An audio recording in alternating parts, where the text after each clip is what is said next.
大家好，天堂今年版今天4月17號，我們恩熙大哥特哥又砍了15萬賬號了。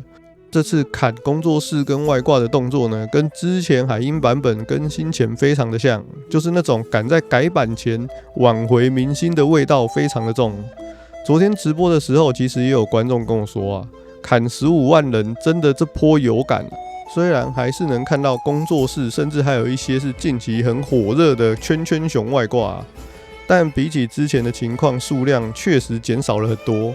這次恩熙大哥表現確實值得鼓勵。然後呢，昨天官方發布了一篇開發者的一封信嘛，我們來看看韓服的玩家反應是什麼。第一點，制裁數據只是表演，玩家算目前台韓服將近有30個伺服器，總共制裁了15萬個賬號，平均下來呢，一個伺服器大約制裁了5000個。所以也有玩家反映說，你鎖了5000個，但我去地間1、2樓看，工作室還是像螞蟻一樣多。那個15萬到底鎖在哪？第二點，為什麼官方不敢開直播？留言也有提到，其他遊戲人家官方會開直播，直接跟玩家解釋現在遊戲環境出了什麼問題。但天堂經典版呢，只會發空洞的公告跟畫大餅。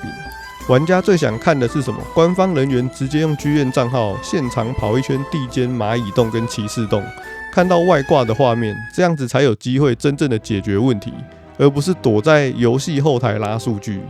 第三點呢，火龍窟改版前的改版表演，韓服玩家覺得這就是一場官方演的戲，為了讓火龍窟改版的時候大家願意繼續包月包季，繼續買禮包。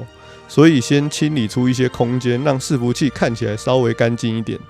韓服玩家看得很透徹啊！如果恩熙大哥真心想解決問題，根本不需要發信，只要讓玩家在遊戲裡面感覺到工作室跟外掛消失，大家自然就會給予肯定。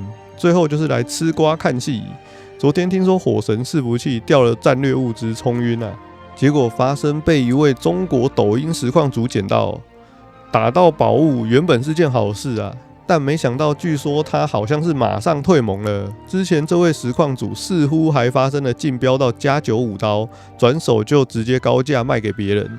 但也因為這件事情呢，在目前應盟獨大的伺服器中出現了一個很奇怪的問題，就是玩家一些小玩家逼不得已入盟的情況。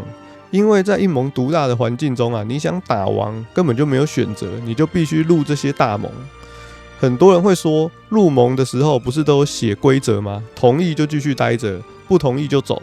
但這句話聽起來很有道理，但實際上根本就不是這樣。因為他會入盟是一個不得已的同意。如果你不入這個大盟，你去其他的中立小盟，不要說是敵盟，中立的就好了，你去打王肯定會被這些大盟的人打飛。也有部分玩家並不是真心喜歡大盟的戰略物資規則，比如說有好的東西都要上繳或者是競標，但也為了能玩到遊戲嘛，不被清場啊，只能選擇低頭。這就是我想說的，這些玩家其實撿到戰略物資呢，或者是吸到戰略物資，最後都選擇退盟或直接轉賣，導致被大盟追殺跟譴責，是很活該沒錯啦。但另外一個角度看呢，這也是應盟獨大環境下產生的一些奇特的反應。玩家並沒有真正的同意你的戰略物資規則，他們只是為了打王打寶而暫時妥協。當有一個價值幾萬、幾十萬的台幣物資出現時，那個私心誘惑力是非常驚人的。